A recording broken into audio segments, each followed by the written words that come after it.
Για την κατολίσθηση τα είπαμε πριν από λίγο, είδατε και τα σχετικά πλάνα. Θέλουμε να πούμε λίγο για τη δράση του Συλλόγου Οικολογικής Προστασίας της παραλίας Κόκκινο Λιμανάκι Ραφίνας, ο οποίος ιδρύθηκε το 2006 από μια ομάδα παιδιών, οι οποίοι κάναμε μπάνιο από πιτσιρίκια, από 5-6 χρονών κυριολεκτικά. Και είδαμε ότι η παραλία αυτή είχε εγκαταλειφθεί. Να φανταστείτε ότι το 2005, δεν μπορεί να το φανταστεί ο ανθρώπινος νους, η παραλία αυτή ήταν σαν χωματερή. Γιατί? Είχε μόνο 2 κάδους μικρούς απορριμμάτων. Μόνο 2 μικρούς κάδους απορριμμάτων. Σήμερα έχει 22 κάδους.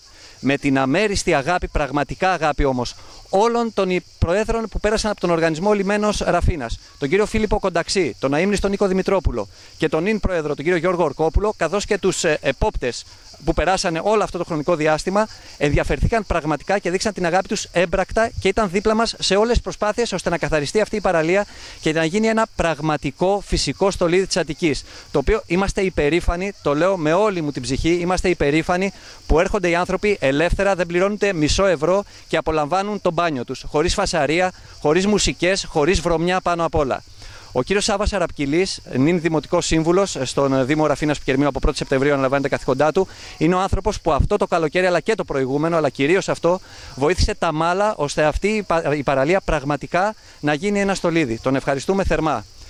Ετοιμάζουμε, όπως κάθε καλοκαίρι και τον Αύγουστο, αυτή την ξεχωριστή δράση που κάνουμε σε συνεργασία με την Ελληνική Ένωση Θαλάσσιου Περιβάλλοντος, τη γνωστή μας Χελμέπα, με τα τασάκια παραλίας, τα χαρτονένια τασάκια παραλίας, τα οποία ως θεσμός, σε εισαγωγικά η λέξη θεσμός, υπάρχει εδώ και δεκαετίες στις προηγμένες ευρωπαϊκές χώρες, στις κορυφαίες παραλίες όλου του κόσμου. Θα παρακαλέσω το RPN να δείξει αυτό το τασάκι, το οποίο είναι ένα απλό χαρτονένιο τασάκι, το οποίο το παίρνει ο λουόμενος, σβήνει τα τσιγάρα του, για τους καπνιστές μιλάμε πάντα, βάζει μέσα λίγη άμμο και δεν είναι μιας χρήσης, μπορεί να αδειάσει τα τασάκια του μέσα στους κάδους απορριμμάτων και μετά να το ξαναχρησιμοποιήσει αφού βάλει πάλι άμμο. Είναι πολύ απλή η χρήση του, το ανοίγει, βάζει μέσα τα τσιγάρα του και φεύγει.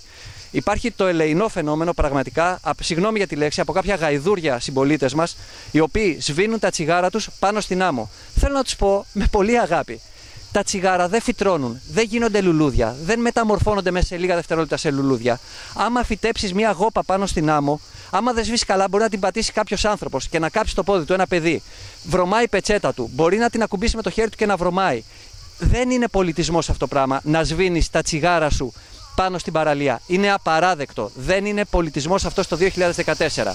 Ο Σύλλογος Οικολογικής Προστασίας της παραλίας Κόκκινο Λιμανάκι για δεύτερο καλοκαίρι, σε συνεργασία με τη Χελμέπα, λοιπόν, τοποθετεί κάθε Σαββατοκύριακο αυτά τα χαρτονένια τασάκια στην παραλία, μιας χρήσης, ή αν δεν βαριέστε, μπορείτε να το αδειάσετε, επαναλαμβάνω, στον κάδο και να το ξαναχρησιμοποιήσετε, ώστε να παραμείνει η παραλία μας καθαρή.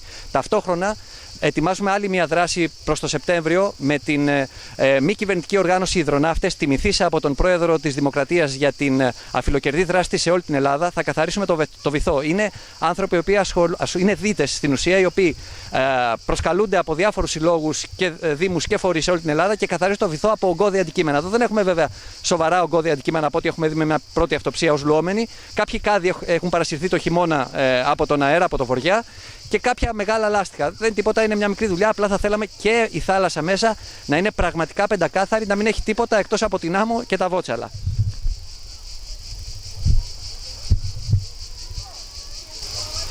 Ο Σύλλογος Οικολογικής Προστασίας της παραλίας Κόκκινο Λιμανάκι Ραφίνας έχει επισημάνει κι άλλο ένα πρόβλημα τα τελευταία χρόνια. Είναι αυτό με τις φωτιές τις νύχτες, τις αυτοσχέδιες φωτιές που ανάβουν νεαροί να κάνουν τα πάρτι τους, και εμείς κάναμε όταν ήμασταν μικροί τα πάρτι μας, προς Θεού. Αλλά δυστυχώς τα παιδιά αυτά αφήνουν μετά αυτά τα καμένα κούτσουρα, τα αφήνουν πάνω στην παραλία, δεν μεριμνούν να τα μαζέψουν, να τα πάνε στον κάδο απορριμμάτων, αυτό που έχει καεί. Και κυρίως σπάνε τα δεντράκια. Αυτό μας ενοχλεί πάρα πολύ και είναι πάρα πολύ άσχημο. Τους παρακαλώ θερμά, δεν τους λέμε να μην κάνουν τα πάρτι τους, τα βραδάκια, να ακούν τη μουσική τους, να ερωτευτούν. Για όνομα του Θεού, άνθρωποι είμαστε, και τι πιο όμορφο από τα παιδιά να διασκεδάζουν και να χαίρονται τις νύχτες εδώ σε αυτήν την όμορφη παραλία. Όμως το να σπάνε τα κλαδιά, να σπάνε τα δεντράκια, τα λιγοστά που υπάρχουν σε αυτήν την παραλία, πραγματικά είναι πάρα πολύ άσχημο και δεν θέλουμε να το κάνουν. Έχουμε ενημερώσει τον διοικητή του Τμήματος Ασφαλείας, τον αστυνομικό υποδευθυντή, τον κύριο Αριστίδη Ξανθόπουλο, έναν εξαιρετικό αξιωματικό, ο οποίος αγαπάει πραγματικά την περιοχή και με το έργο του και με τη δράση του μας κρατάει ασφαλείς. και τον διοικητή του αστυνομικού τμήματος της Ραφίνας, τον κύριο Δημήτρη Δελτσίδη. Επίσης, ένας εξαιρετικός νέος αξιωματικός, ο οποίος αγαπάει την περιοχή. Τους έχουμε ενημερώσει για το πρόβλημα, κάνουν περιπολίες. Απλά ακόμη δεν έχει ευωδώσει αυτά τα αστυνομικά μέτρα. Δεν έχουν δηλαδή κάποιοι νεαροί να τους πούνε δύο κουβέντες, να τους πετύχουν δηλαδή νύχτα και να τους πούνε: παιδιά, μην ανάβετε. Δεν ζητάμε προς Θεού καμία σύλληψη, προς Θεού για το όνομα του Θεού. Απλά μια σύσταση αστυνομική ώστε να πάψει να υπάρχει αυτό το φαινόμενο. Έχουμε ενημερώσει την πυροσβεστική, έχουμε ενημερώσει την περιφέρεια, έχουμε ενημερώσει το Δήμο, όλους τους αρμόδιους φορείς, βεβαίως τον Οργανισμό Λιμένος και το Λιμεναρχείο που έχουν την εποπτεία της παραλίας, και παρακαλούμε θερμά κάποια στιγμή αυτό το πρόβλημα θα πρέπει να σταματήσει. Με έναν βοριά δηλαδή ένα βράδυ θα έχουμε πρόβλημα όπως το 2002 που παρολίγο να καούν εδώ τα σπίτια της περιοχής από μια φωτιά που έχει ξεσπάσει σε ένα παλιό περίπτερο, σε μια παλιά καντίνα. Τα δεκάδες μέλη μας, ενεργά, επίτιμα, εθελοντές, υποστηρικτές, είμαστε όλοι πραγματικά υπερήφανοι που ο Σύλλογος Οικολογικής Προστασίας της παραλίας Κόκκινο Λιμανάκι έχει αυτή την καθημερινή και το χειμώνα δράση. Δεν σταματάμε ούτε μέρα. Δεν υπάρχει ούτε ένα καπάκι, ούτε ένα καλαμάκι, ούτε μία πλαστική σακούλα καμία των ημερών.